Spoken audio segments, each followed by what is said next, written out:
Big names వాళ్ళు, big names, but కానీ వాళ్ళ కోసం ఎవరు వెళ్ళా. అదే ఎగ్జాక్ట్, అంటే వాళ్ళు తెలిసిన మన స్టార్స్ కాదు కదా ఫ్యాన్స్ వెళ్ళడానికి. తెలిసినా కూడా ఇప్పుడు మీరు ఫాస్ట్ అండ్ ఫ్యూరియస్ ఈ సిరీస్ ఉన్నాయి, అవును, you don't go there because of ఫలానా రాక్ ఉన్నాడు, డ్వైన్ జాన్, దానికి వెళ్ళట్లేదు మీరు. అది స్పెక్టకల్, అది వెహికల్స్, చేజెస్, యాక్షన్, అది.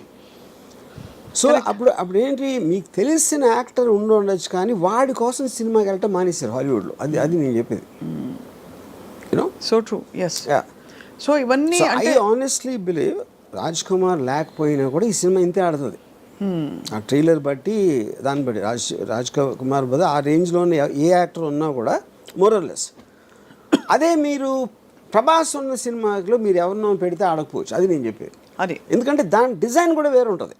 అవునవును, అందుకే యాటిట్యూడ్ అసలు ఆ మోడల్ మారిందా అని అడిగింది కారణం అదే.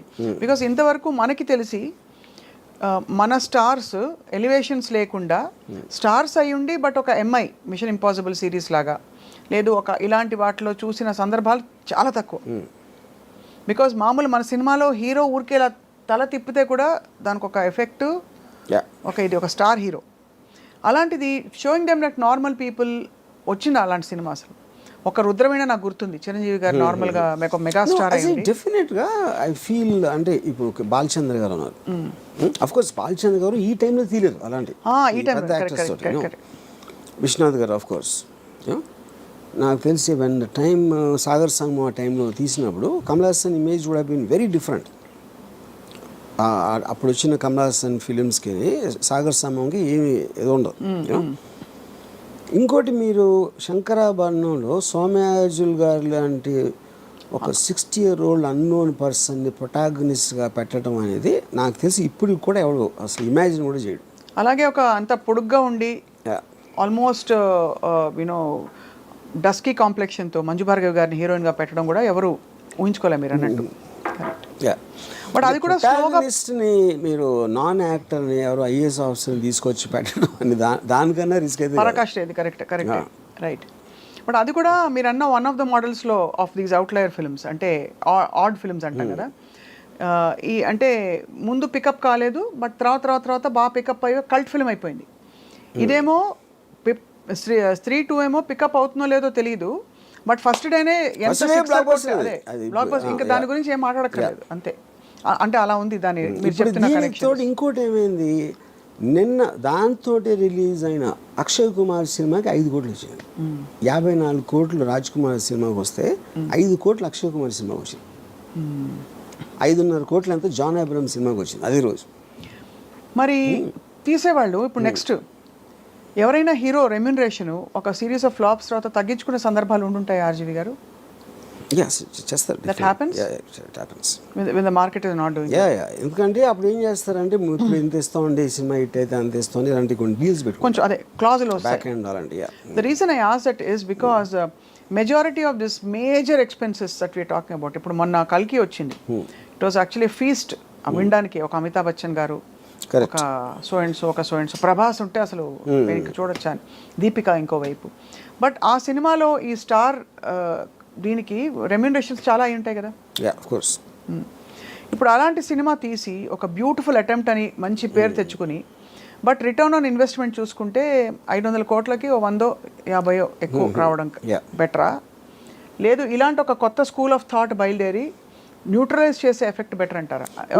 ఇక్కడ ఒక డేంజర్ ఏంటంటే, అంటే అది డేంజర్ అనొచ్చు కాదు కూడా, డేంజర్ ఏంటంటే మీకు సంవత్సరానికి 150 సినిమాల్లో రేంజ్ వైజ్గా చిన్న సినిమాలు అని చెప్పుకునే 90% ఉంటాయి, దాంట్లో 90% ఫెయిల్ అవుతాయి. సో ఆ 10%లో మీ సినిమా ఉంటుందా అని తెలియదు కదా మీకు. అవును, but economy will run like that. అంతే, అది that is a fail safe. అప్పుడు మేము పెద్ద సినిమా చేసి అన్కంట్రోల్డ్ బడ్జెట్ ఎంత రెమ్యూనరేషన్ ఇచ్చినప్పుడు ఎంత పోవటానికి ఛాన్స్ ఉందో. ఇప్పుడంటే ఇప్పుడు నేను పేరు చెప్పండి, ఇప్పుడు ఒక సినిమా మీరు 400 కోట్లు తీసారనుకోండి, దాంట్లో మీకు 200 crores నష్టం వచ్చింది అనుకోండి.